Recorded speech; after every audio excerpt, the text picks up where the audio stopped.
హల్లెలూయా హల్లెలూయా హల్లెలూయా హల్లెలూయా.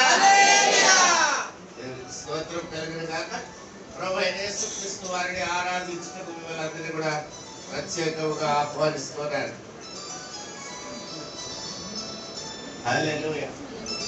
ఈ దినం ఎవరైనా ప్రత్యేకంగా కొత్తగా ఈ దినాన్ని దేవుని మందిరానికి వచ్చిన వారు ఎవరైనా ఉంటే ఒకసారి ముందుకు వస్తారా? చూపిస్తారు, చెయ్యి చూపిస్తారు. రాలేదు కదండి, వెరీ గుడ్. మనం ఎవరిని ఆహ్వానించడం లేదని దాని అర్థం అవుతుంది. మనం మట్టుకు మనం ఎంజాయ్ చేస్తాం కానీ మనం ఎవరిని కూడా పిలవటం లేదు. రండి మందిరానికి రండి, లేకపోతే ఒకసారి రండి ప్రభువుని ఆరాధించండి అని కానీ, లేక సత్యాన్ని తెలుసుకోవడానికి కానీ మనం ఎవరిని కూడా ఆహ్వానించడం లేదని నాకు అర్థమవుతుంది. దేవునికి బిడ్డలారా, దయచేసి మీ స్నేహితుల్ని ఏ మందిరానికి వెళ్ళకుండా ఉన్న వారు ఎవరైనా విశ్వాసం ఉంటే వారిని, అలాగే అవిశ్వాసం మీ ఫ్రెండ్స్ కూడా పిలుచుకున్నట్టు. ఎందుకంటే there is nothing that is exclusively for Christians in this మందిరం. ఈ చర్చిలో క్రైస్తవుల కొరకు మాత్రమే చెప్పేది ఏమి లేదు. నేను చెప్పేది అంతా కూడా it's a general message for general public. అందరికీ కావలసిన వర్తమానం, అందరికీ కావలసిన శుభవర్తమానము ఆ రోజు దేవదూత తెలియపరుస్తూ ఉన్నాడు. గాబ్రియల్ ఈ దినాన్ని మనం తెలియపరుస్తాం. ప్రజలందరికీ కలగము మహా సంతోషకరమైన శుభవర్తమానం నేను మీకు తెలియజేయుచున్నాను. And here proclaiming the good news for all the people of different nations, of different creeds and kinds. ఏ రకాల వారికైనా సరే శుభవర్తమానం తెలియజేస్తున్నారు. హల్లెలూయా. రైట్. ఈ సమయంలో మన మధ్య వైష్ణవి డాక్టర్ సురేష్ గారు ఉన్నారండి? లేదు. మన మధ్య కరణం గారు ఉన్నారండి. కే కరణం గారు, కే కరణం దేవుడి మిస్సెస్ లేరు. ఓకే, వాళ్ళిద్దరు కూడా బర్త్డే సెలబ్రేట్ చేసుకుంటున్నారు.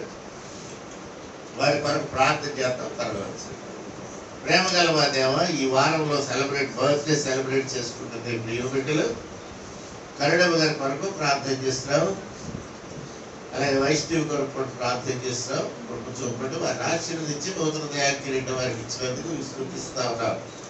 మరొకళ్ళు ఆయా పనుల మీద వెళ్ళించి ఆ పనులన్నీ కూడా సక్సెస్ఫుల్గా చేసి తిరిగి నిబంధనలో కలుసుకుని కృపను అనుగ్రహించండి.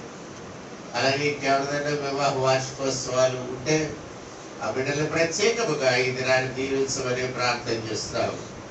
అలాగే మా ప్రియ బిడ్డలు ఎవరైనా అనారోగ్యంతో ఈ దినాన్ని పడి ఉంటే ఆ బిడ్డలు జ్ఞాపకం చేసుకుంటున్నాం. లేవనెత్తి తిరిగి నీ మందిరంలో మద్దతుతో కలపమని ప్రార్థన చేస్తున్నాము. అలాగే రికవర్ అయినటువంటి బిడ్డలు ఈ వారంలో ఎవరెవరైతే సిక్నెస్ నుంచి రికవర్ అయ్యారో వారందరినీ నీ శరీరంలో జ్ఞాపకం చేసుకుంటున్నాం. ఇక మీద ఏ విధమైన అనారోగ్యం ఆ బిడ్డలకు తగలకుండా ఈ రెక్కల చాటుగా బిడ్డలందరినీ బలపరచమని పవిత్రపరచమని కాపాడమని మనం చేస్తున్నాం.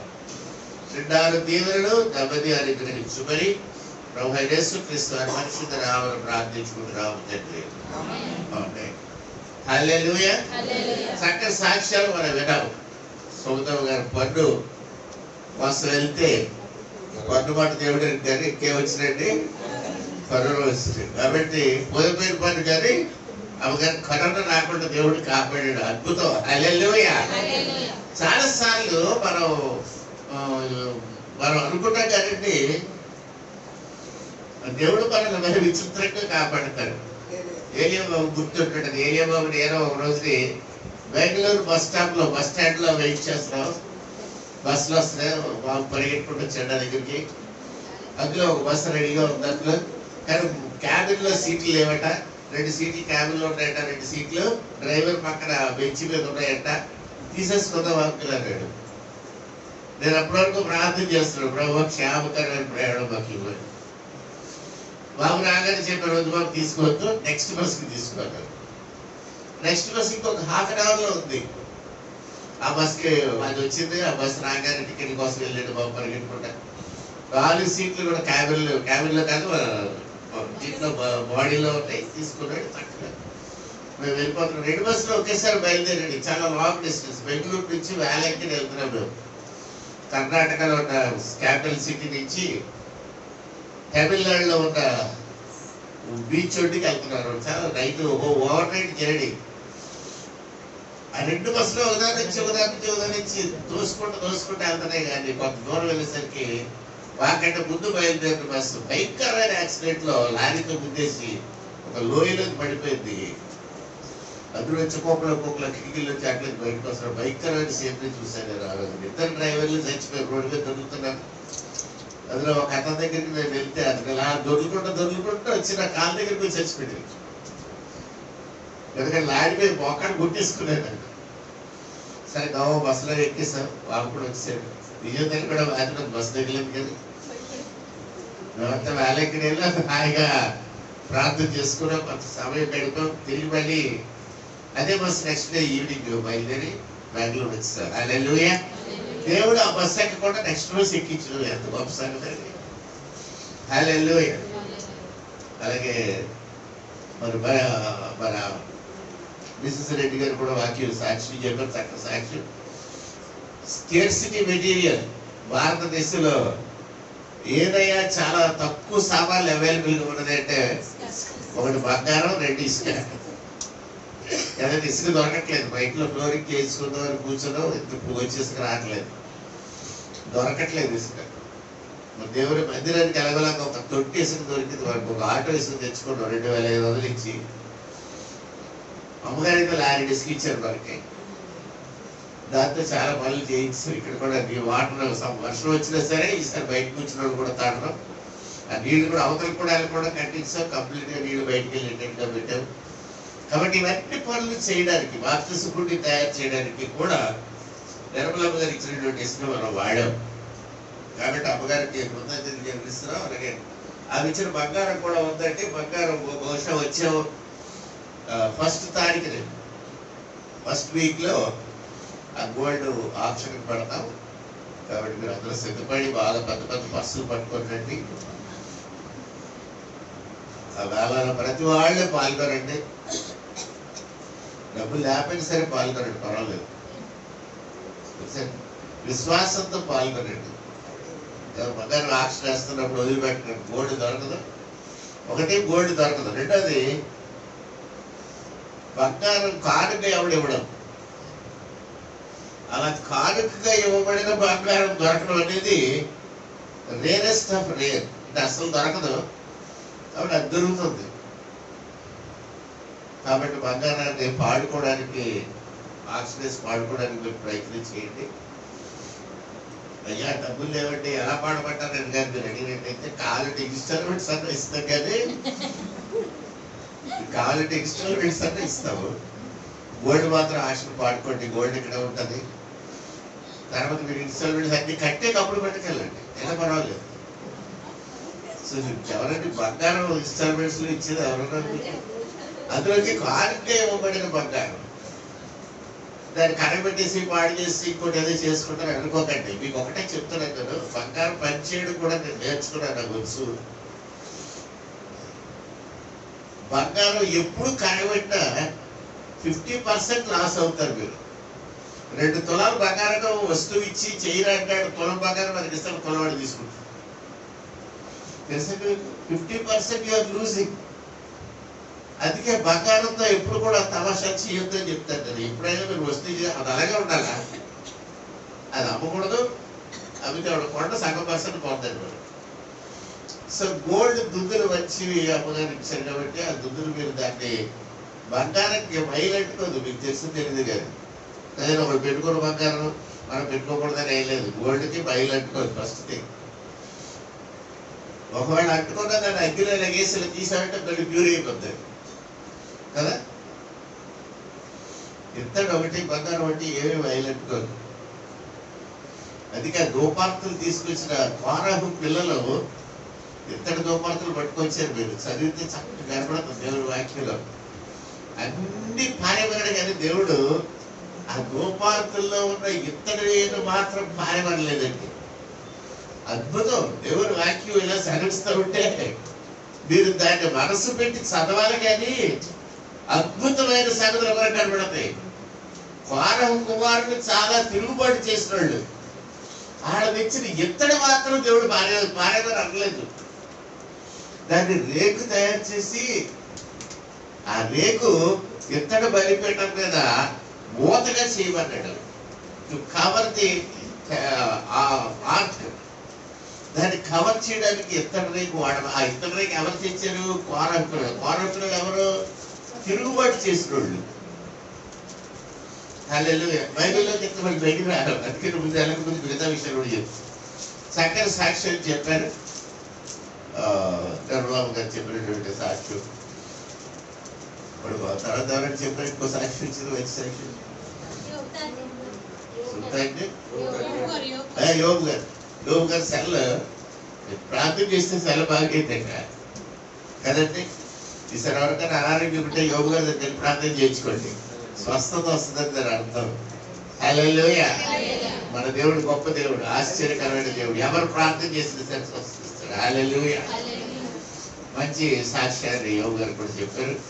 తర్వాత సృజన ఎంత అవుతారు? సృజన చాలా కాలానికి కదంటే సంవత్సరం ఇంట్లో కూర్చొని సంవత్సరం కోర్స్ అయిపోయింది. హ్యాపీ. బడికి కూడా పోయి రెండాలి మొదలు పాస్ అయిపోయింది. అది మరికి హ్యాపీ కదా. దేవుడు తన బిడ్డలు ఎంత చక్కగా ఉపయోగించుకుంటున్నాడో మీరు చూశారు కదా. ఏమి లేకుండా అన్ని కూడా వాళ్ళకి సమకూడి జరుగుతున్నది. తను ప్రేమించే వాళ్ళకి సమస్తము సమకూడి జరుగుతుంది. అంటే కరోనా వస్తే రాలేదు కానీ కదా, సమకూడి జరుగుతున్నవి, సమకూడి జరుగుతున్నవి. హల్లెలూయా. హల్లెలూయా. కాబట్టి ప్రియమైన దేవుని బిడ్డలారా, ఈ రకంగా మన ఆరాధన గడిచిపోతూ ఉంది. శుక్రవారం 10 రాలేకపోతున్నారు. రండి. శుక్రవారం ప్రార్థన కూడా జరుగుతుంది 6 గంటల నుంచి 7 గంటల వరకు. గంట ఎక్కువ చెప్తలేదు కానీ ఆ 1 అవర్లో మరి చిక్కగా సారాంశం దొరుకుతుంది. 1 అవర్లో నేను చెప్పేది అరగంట ఉంటుంది. అందులో అరగంట సేపు పాటలు పాడేస్తాం. సో ఈ అరగంట సేపు you will have solid food. చిక్కని దేవుని వాక్యం మీకు దొరికే టైము ఫ్రైడే. ఈవేళ వాక్యం కాదు కానీ ఆదివారం కూడా చెప్పే వాక్యం అన్ని కలిపి, పుట్టినరోజులు ఇది అది అన్ని కలిపి చాలా విషయాలు కలిపి ఉంటాయి. వాక్య భాగం చాలా తక్కువే చెప్తున్నారు. ఇంకా తగ్గించాలని అనుకుంటున్నారు కానీ తగ్గించడం అవ్వట్లేదు. కానీ ఈసారి తప్పదు. ఎందుకంటే మన మెసేజెస్ అన్ని యూట్యూబ్లో అన్ని పెడుతున్నాయి కాబట్టి ఊరికి ఎలాబరేట్గా చెప్పలేదు. అరగంట సేపటికి కుదించి దేవుని వాక్యాన్ని కాన్సన్ట్రేటెడ్గానే ఇవ్వాలనుకుంటున్నాడు. కానీ వచ్చేవాళ్ళు అనేక రకాల పెద్ద చిన్నపిల్లల దగ్గర సండే స్కూల్ నుంచి చిన్నపిల్లలు అందరూ ఇక్కడే ఉంటారు కాబట్టి వాక్యాన్ని చక్కగా ఇవ్వలేకపోతున్నాం. We're not able to give you concentrated word of God. But still కొన్ని చెప్పకుండా విడిచిపెట్టలేదు. ఈవేళ బంగారు వాక్యం ఉత్తర ప్రత్యుత్తరాల గ్రంథం, యెషయా గ్రంథం 27వ అధ్యాయం చదివాం. క్రైస్తవులు అన్న వాళ్ళందరికీ మీ మెదడు కదిలించే వాక్యం అంటే అందులో మొదటి 2 వచనాలలో all the minds of the Christian believers should shake and shiver to read the first 2 sentences of 27th chapter of Isaiah. 27వ అధ్యాయము యెషయా గ్రంథం. Awakening of your brain. నిద్రపోతున్న మీ మెదడులని కుదిపేసేటటువంటి వాక్యం ఉంది అక్కడ. చాలా మంది క్రైస్తవులు జింగిల్ బెల్స్ అని పాడుకుంటూ స్లెడ్జ్ బండి మీద ప్రయాణం చేస్తారు. స్లెడ్జ్ బండి అంటే తెలుసండి? The vehicle without wheels. Sledge బండికి చక్రాలు ఉండవు. చూసారు ఇప్పుడు? మరి ఎలా నడుస్తుంది అది? ఎలా నడుస్తుందండి? ఎలా నడుస్తుంది? ఇప్పుడు ఆలోచించారు. స్లెడ్జ్ బండి చక్రాలు ఎలా నడుస్తుంది అనుకోలేదండి. గాలి నడుస్తుంది కాదండి, గాలి నడుస్తుంది స్లెడ్జ్ బండి. దానికి ఏదో కడతారండి. ఏట్లా అవుతుంది? ఆ జింగిల్ బెల్స్ పాట పాడుతుంది. దుప్పులు లాగుతాయి కదా, లేళ్ళు లాగుతాయి. ఆ బండికి చక్రాలు ఎలా నడుస్తుందో బండి? స్కేటింగ్ లాంటివి ఉంటాయి. స్లెడ్జ్ బండి దేని మీద నడుస్తుంది అంటే ఐస్ మీద నడుస్తుంది కాబట్టి చక్కగా అక్కడ జారుకుంటే వెళ్ళిపోతారు అనమాట. మన క్రిస్టియన్ మైండ్స్ స్లెడ్జ్ బండి లాంటి ఇలా జారుకుంటూ వెళ్ళిపోతాయి. దానికి ఏం అడ్డు తగలదు, ఆవులు తగలదు. 27వ అధ్యాయం మొదటి 2 వచనాలు మీ స్లెడ్జ్ బండికి బ్రేకులు కొట్టినట్టు it will stop your brain. నీ ఆలోచన విధానానికి స్టాప్ చేస్తే. చూడండి అక్కడ ఏముందో వాక్యం.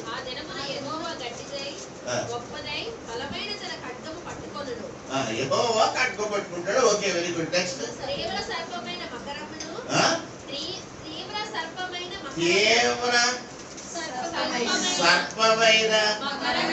మకరం అంటే ఏంటండి?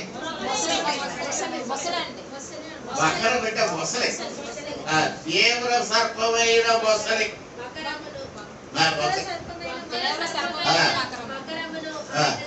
మకరమును దండించుడు. ఒక్కర సర్పం కదా. మకరం అంటే మొసలి, సర్పం అంటే పాము. బైబిల్లో ఎక్కడైనా మొసల్ని తోటి దెబ్బలాడినట్టు కానీ, మొసల్ని చంపినట్టు కానీ, మొసల్ని పొడిచినట్టు కానీ ఎక్కడ లేదండి. What is this crocodile? ఈ మొసలేంటి? ఆ మొసలు దండించడం ఏంటి? ఆ మొసలు ఏం తప్పు చేస్తుందని దాన్ని దండించాలి? అసలు మొసలు దండించడం ఏంటి? ఎప్పుడైనా క్రైస్తవ వాక్మయంలో the history of the Christian faith, క్రైస్తవ విశ్వాసాల మనకి మొసలి గురించి ఎక్కడైనా తగిలిందండి? యోబు గ్రంథం 41వ అధ్యాయంలో మొసలిని నువ్వు గాలం వేసుకుని బయటకు లాగుతావా? అది నాలుగుకి నువ్వు ఎవరైనా కడివేయగలవా? కదంటే అని దేవుడు అడిగాడు ఎవరిని? యోబుని. నువ్వు నీకు అన్ని తెలుసు కదా, నువ్వు మొసలి గ్యాలం వేసి మొసలు ఎవడన్నా రొట్టిలో అయ్యాడంటే ఎప్పుడైనా గ్యాలం వేస్తే ఏంటి వస్తాయి మనకి? మొసలు వస్తాయా? మరి ఏంటిది? What is this? ఈ ప్రవక్త ఏంటి రాస్తున్నాడు? Easy senses. అసలు ఏమైనా బుద్ధి జ్ఞానం ఉందా లేదా? మొసలు గురించి మిగతా వాగ్మయంలో మనం చదువుతాం కదండి. ఏంటి చదువుతుంది? ఎక్కడ చదివారు మీరు? ఎప్పుడైనా మొసలి గురించి చదివారంటే ఎక్కడైనా మొసలి కాలం ఎక్కడైనా చదివినట్టు కానీ కోతి మొసలి కదా మీరు చదివారు. వెరీ గుడ్ కదండి. కోతి మొసలి జట్టుకున్నాయంట. తెలుసా మీకు స్టోరీ? మీకు తెలిసి మిగతా వాళ్ళకి తెలియదు. పాపం వెనక వచ్చిలో అందరూ కూడా చదువుకోలేదు కోతి మొసలి. ఆ కోతి మొసలి మీద కూర్చుంటే ఆ మొసలి అలా సముద్రం తిప్పుకొచ్చిందండి. దానికి బదులు కోతి ఏం చేసిందంటే నేరేడు పళ్ళు కోసి నదిలో వేసిందట. ఆ నేరేడు పళ్ళు మొసలు తినేది. కొంతకాలం అయ్యాక మొసలు భార్యకి జబ్బు చేసింది. డాక్టర్ దగ్గరికి వెళ్తే కోతి గుండెకైతే కొంత మందు తయారు చేయమని చెప్పింది. సరే కోతి మొసలు ఎక్కించుకొని అక్కడ లోపలికి వెళ్ళి నదిలోకి వెళ్ళి ఏడుస్తుందండి. మొసలి ఏడుస్తున్నావు ఏంటంటే నా ఫ్రెండ్ బియర్ కోతి ఆవిడకి జబ్బు చేసింది, డాక్టర్ దగ్గరికి వెళ్తే కోతి గుండెకైతే మందు చేసి ఇవ్వన్నాడు కాబట్టి నీ గుండెకాయ తీసుకోవడానికి తీసుకెళ్తున్నాను కదా. కోతికి చెవట్లు ఎక్కిపోయింది. అప్పటికి పోయి తీసుకెళ్ళి కత్తిపోయినాక పోయేస్తుంది కదా అనుకొని ఐడియా. ఎప్పుడైనా సరే కష్టం ఆపద వచ్చినప్పుడు ఏం చేయాలట? భయపడిపోకూడదు, ఇంట్లోకి ఎత్తేయకూడదు. ఏం చేసింది కోతి? ఐడియా వేసింది. అయ్యో మొసలి అప్పుడు చేస్తావు, గుండెకాయ కావాలని ముందే చెప్తాను తెచ్చి ఉండేదాన్ని కదా. నా గుండెకాయ చెట్టు తగిలించాను, అక్కడే ఉండిపోయింది. దాదా ఉండి తీసుకెళ్ళము. సరే ఎన్ని మొసలు తీసుకెళ్ళి దొడ్డికి అంతే ఒక్క దూకి దూకి కోతి చెట్టు ఎక్కిపోయింది. ఈ స్టోరీకి తీసుకెళ్ళి ఏంటనమాట, ఆపదలు వచ్చినప్పుడు కృంగిపోకూడదు కదా. ఆపద తెరవని కృంగిన వాడి కృంగిన ఎడల నీవు చేతకాని వాడివి అవుదు. కోతి చేతకంటే చేతనైందా? అది కోతి కథ అంటే మీకు అది తెలుసు. కాస్త ఇంకా బాగా చదువుకున్నాడైతే గజేంద్రుడి మొర అని ఒక పుస్తకం ఉంది, ఒక చక్కటి కావ్యం వినారంటే. గజేంద్రుడు మొరపడతాడు. గజేంద్రుడు అంటే ఏనుగు. ఎవరు రాశారు పుస్తకం కదా? తెలుగు అసలు కొద్దిగా మనకు పనికిరాలేదు. బబ్బెరపోతన రాశాడు. బబ్బెరపోతన రాశాడు. ఏమని రాశాడు? బబ్బెరపోతన గురించి మీకు తెలుసు కదా. బబ్బెరపోతన బ్రదర్ ఇన్ లా ఆఫ్ ఎవరండి? శ్రీరాజు. శ్రీరాజుడు బబ్బెరపోతన భావభావమంతులు. శ్రీరాజుడు విపరీతమైనటువంటి కావ్యాలు రాసి బంగారంతో ఏంటంటే దాన్ని అభిషేకం చేయించుకున్నాడు శ్రీకృష్ణదేవరాయలు. బబ్బెరపోతన మాత్రం ఎప్పుడు కావ్యాలన్నీ కూడా దేవుడికి అంకితం అనేవాడు, రాజులకి అంకితం ఇచ్చేవాడు కాదు. ఈ బబ్బెరపోతన రాసినటువంటి దీంట్లో గజేంద్రుడి మొర అనే ఒక చక్కటి పద్య కావ్యం రాశాడు. అందులో మొసలి మొర పెడతాడు. మొసలి గారు ఏనుగు మొర పెడతాడు. మొసలి కాలెట్టుతో లాగుతుంటది ఏనుగుని సముద్రంలోకి లాగుతుంటే ఆ ఏనుగు విష్ణుదేవుడికి మొరపెడతా ఉంటది. ఎవరికి మొరపెడుతుందంటే, భగవంతుడా నీ పూజ కోసం నేను తామర పువ్వులు తేడానికి చెరువులోకి దిగాను. ఈ మొసలి నన్ను పట్టుకొని ఈడ్చేస్తుంది. ఒకవేళ నన్ను ఈడిస్తే ఏడస నేను చచ్చిపోతాను, ఈ మొసలి తినేస్తుంది.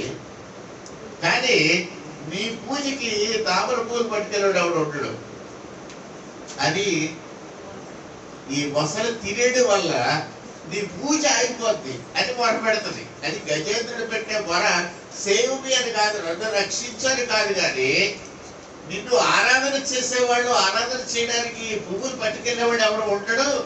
ఎవడు పట్టుకెళ్తాడు ఈ పువ్వులు? దానికోసమని నీ పూజ అయిపోతుందని నేను ఏడుస్తున్నాను అని ఏనుగు మొర పెట్టుకుంటే అప్పుడు విష్ణుమూర్తి కనికరించి ఏం చేస్తున్నాడు, తన చక్రాన్ని వదిలిపెడితే ఆ చక్రం వచ్చి మొసలి తలకాయ నరికేసి ఏనుగుని విడిపిస్తుంది. దట్ ఈస్ కాల్డ్ గజేంద్రుడి మొర. హల్లెలూయా. ఓ చక్కని సన్నివేశం రాశాడు, బ్రహ్మాండమైనటువంటి పోయిటరీ. ఇదంతా కూడా మనం చదివితే ఈ narration of fight between the elephant and the crocodile or the alligator, అవన్నీ కూడా మనం చదువుతుంటే ఒక విధమైన ఆకాశంలో మేఘాల మీద తేలిపోయి ఆనందించినట్టుగా ఉంటది. హల్లెలూయా. దేవుని ప్రియబిడ్డలారా, దేవుని వాక్యంలో చూస్తే వాక్యంలో కూడా మొసలి గురించి ఉంది. అందులో కొన్ని రహస్యాలు దేవుడు ఇమిడ్చాడు. మీకు తెలుసో తెలియదు కానీ భూమి మీద 5 రకాల జీవులు ఉన్నాయి. ఈ 5 రకాల జీవుల్ని ఏమంటారంటే, మొట్టమొదటి వాటిని అక్వాటిక్స్ అంటారు, సముద్రంలో నీటి అడుగున సంచరించేవి. రెండోది ఆంఫీబియన్స్, ఉభయ జీవులు అంటారు, భూమి మీద నీటి మీద జీవించేవి. మూడవది రెప్టైల్స్. రెప్టైల్స్ అనేవి భూమి మీద జీవిస్తాయి, గుడ్లు పెడతాయి. తొండలు, పాములు, మొసళ్ళు ఇవన్నీ కూడా కేటగిరించేది. తర్వాతనే మ్యామల్స్ కదా, పాలిచ్చి పెంచే, పిల్లలకు పాలిచ్చి పెంచే జంతువులు, అందులో మనం కూడా గురించి. ఆఖరిది 5th వన్ ఈస్ ఏవ్స్, గాలిలో రెక్కలతో ఎగిరేవి, నోట్లో పళ్ళు లేనివి, అవి పక్షులు. ఈ 5 రకాలుగా విభజించారు.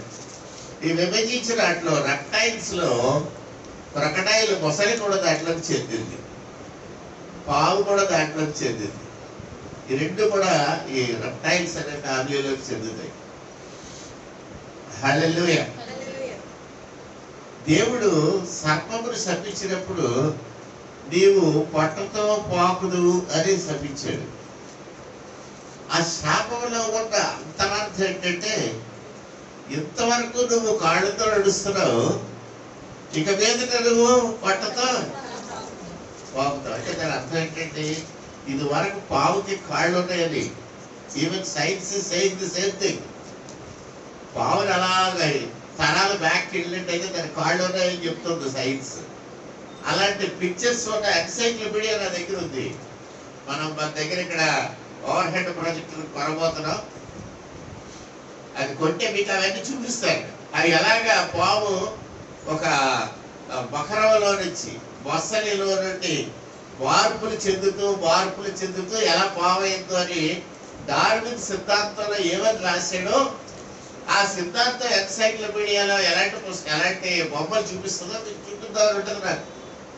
ఇప్పుడు అన్ఫార్చునేట్లీ ఇంకా మనం ఆ కెమెరా కొనుక్కొని అనుమతి దేవుడు మనకి వెళ్ళి ఇస్తున్నాడు త్వరలో. మనం సెర్చ్ ఫర్ ఇట్. కాబట్టి టెక్స్టింగ్ లైట్లైనా అనిపేసి లైట్లు వేసి మీకు ఇలాంటివన్నీ కూడా చూపిద్దామని అనుకుంటున్నాను. దేవుడు అనుమతిస్తే త్వరలో జరుగుతుంది. హల్లెలూయా. కాబట్టి మొట్టమొదట ఆది సర్పముగా ఉన్న పాము అది not only a snake but it was in the shape of a crocodile. ఒక మొసలి షేప్ లో ఉండే ఒక భయంకరమైన జంతు. నేను అమ్మమ్మతో మాట్లాడింది ఇది చక్కగా మనకి బొమ్మల్లో చూపించే కొండ సెలవు లాంటి పాము కాదు, భయంకరమైన పాము అది కదా. అప్పటికే ఎలాగో దూర తోటలో ప్రవేశించింది. Penetrate into the garden of Eden. ఆ ఉద్యానవనంలోకి ఎలాగో ప్రవేశించేసింది. కాబట్టి దేవుని ప్రియబిడ్డలారా, ఏషియా గ్రంథంలో ఇవన్నీ చదివితే మనం రోజుకి దాన్ని పర్టికులర్ గా ధ్యానం చేస్తానని మీకు వాగ్దానం చేశాను. మొసలు గురించి చెప్తానని, కానీ దేవుడు దాన్ని అలా పెట్టి పక్కన నడిపిస్తున్నాను. వద్దు చెప్పొద్దని. ఎందుకు దేవుడు అలా మార్చాడో నాకు తెలియదు. But anyway pray for it. దాని గురించి ప్రార్థన చేద్దాం. ఒకరోజు వాక్య పరిచర్యలో ఆ మొసలు ఎలా వచ్చిందో, అది ఎలా పాము అయిందో, దాన్ని ఎలా దేవుడు కొట్టాడో, దాన్ని ఎలా చదవకూడదు, ఇవన్నీ కూడా చెప్తాను. చాలా రెఫరెన్స్లు ఉన్నాయి దానికి సంబంధించి. బైబిల్ గ్రంథంలో చాలా ఉన్నాయి. అవన్నీ కూడా మనం ధ్యానం చేద్దాం. మొసలు గురించి ప్రత్యేకమైన special study about the crocodile. Hallelujah. Right అండి. సమయం అయిపోతుంది కాబట్టి మరి ఇవాళ వాక్యం కల్లా లేచి నిలబడదాం. పఠింప శ్రేష్ఠ గ్రంథము బైబిల్, పఠింప శ్రేష్ఠ గ్రంథము బైబిల్, అనుదినం పఠించిన ప్రేమతోడ నడుపును. ఓ పఠింప శ్రేష్ఠ గ్రంథము బైబిల్. హల్లెలూయా. దేవుని ప్రియబిడ్డలారా, మరి నేను ఒక సీరియల్లో వాక్య భాగాన్ని ఆడించుకుంటా ఉన్నాం మనం. అందుకంటే ముందు వారం కాక పై వారం నేను మీకు ధ్యానించింది I will give you 2 keys of life. మరి సక్సెస్ కి, జయ జీవితం జీవించడానికి